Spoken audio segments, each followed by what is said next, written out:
Question principale, Madame la députée, de Marie-Victorin.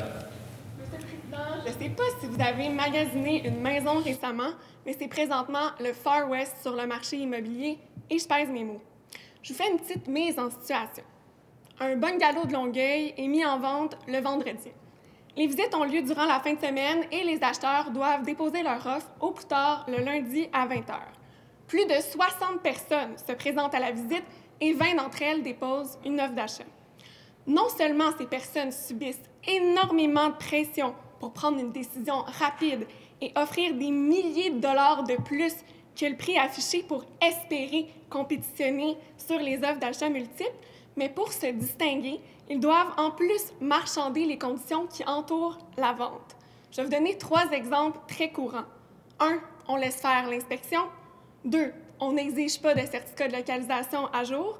3, on accepte d'acheter sans garantie légale.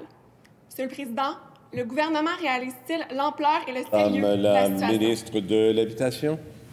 Oui. Alors, merci, Monsieur le Président. Je comprends la question de ma collègue, évidemment, parce qu'il faut voir que depuis un an, depuis la pandémie, évidemment, le marché immobilier, oui, a bondi. Parfois, on peut dire que c'est très, très positif. Parfois, on peut dire, oui, ça sème l'inquiétude parce que autant pour ceux qui recherchent une maison ou encore un autre genre d'habitation, c'est assez compliqué. Par contre, il faut respecter la liberté des marchés. On n'a pas le choix. Maintenant, pour ce qui est avantageux, notre gouvernement, ce qu'on a fait, on a donné la possibilité, pas la possibilité, on a baissé vraiment les taxes scolaires, ce qui n'avait jamais été fait. Alors nous, étant donné qu'on a vraiment baissé les taxes scolaires, je sais qu'il y a énormément de ménages qui ont été encouragés à acheter une propriété. Ça aussi, il faut le considérer. Alors, oui, je comprends très bien votre inquiétude. Maintenant, la pandémie a fait que les gens veulent plus rester dans leur habitation. On le voit, les maisons se vendent plus, même parfois dans les condos, il y a moins de gens qui veulent aller habiter dans des copropriétés, mais on subit si je peux dire, les conséquences de la pandémie, évidemment. Première complémentaire, Madame la députée de Marie-Victorin. Monsieur le Président, c'est un angle mort qui est très sérieux, puis on ne peut pas blâmer les acheteurs, parce que s'ils ne jouent pas le jeu qui leur est imposé, bien c'est simple, ils n'en trouveront pas de propriété. Le rôle du gouvernement, c'est de les protéger. L'organisme d'autoréglementation du courtage immobilier et la Chambre des notaires ont tous les deux sonné l'alarme concernant cette situation.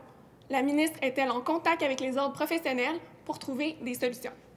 Madame la ministre de l'Habitation. Oui. Alors, considérant la situation, Monsieur le Président, on travaille avec la Société d'habitation du Québec. Et la Société d'habitation du Québec, moi, je leur ai demandé de trouver des solutions, évidemment, parce que c'est évident que, oui, il y a des maisons qui sont non disponibles pour l'instant. Plusieurs propriétés sont vendues. Mais ce que je peux dire, c'est que même avant la situation de la pandémie, dû à la baisse des taxes scolaires dans toutes les régions, même ma région à moi, les maisons se vendaient beaucoup, beaucoup plus facilement pour les jeunes familles. Alors, les taxes scolaires ont baissé. On a des programmes pour accéder à la propriété. Alors, pour l'accès à la propriété, on va continuer d'avoir des programmes pour aider les familles. Deuxième complémentaire, Madame la députée de Marie-Victorin. Monsieur le Président, je ne parle pas de taxes scolaires, je parle de surenchère immobilière. Si rien n'est fait, dans quelques années, on va se retrouver avec une épidémie de jeunes familles qui sont incapables de revendre leur maison pour des raisons de vices cachés qui leur étaient inconnues, ou pire encore, qui risquent de tout perdre parce qu'ils n'ont pas de garantie légale sur leur maison. C'est grave. Monsieur le Président, le gouvernement va-t-il intervenir, oui ou non? Madame la ministre des Affaires municipales et de l'Habitation. Oui, comme je l'ai mentionné tout à l'heure, la Société d'habitation du Québec, j'ai demandé à la Société d'habitation du Québec de travailler sur cette problématique-là.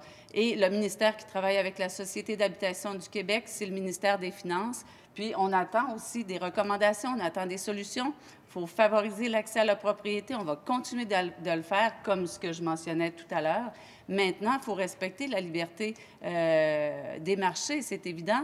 Il faut voir le positif, hein, parce que les maisons, il y en avait énormément qui étaient en vente. Oui, les maisons se sont vendues. Pourquoi? Parce que les gens ont décidé de rester en région, dans les municipalités aussi, mais beaucoup plus au Québec. Merci.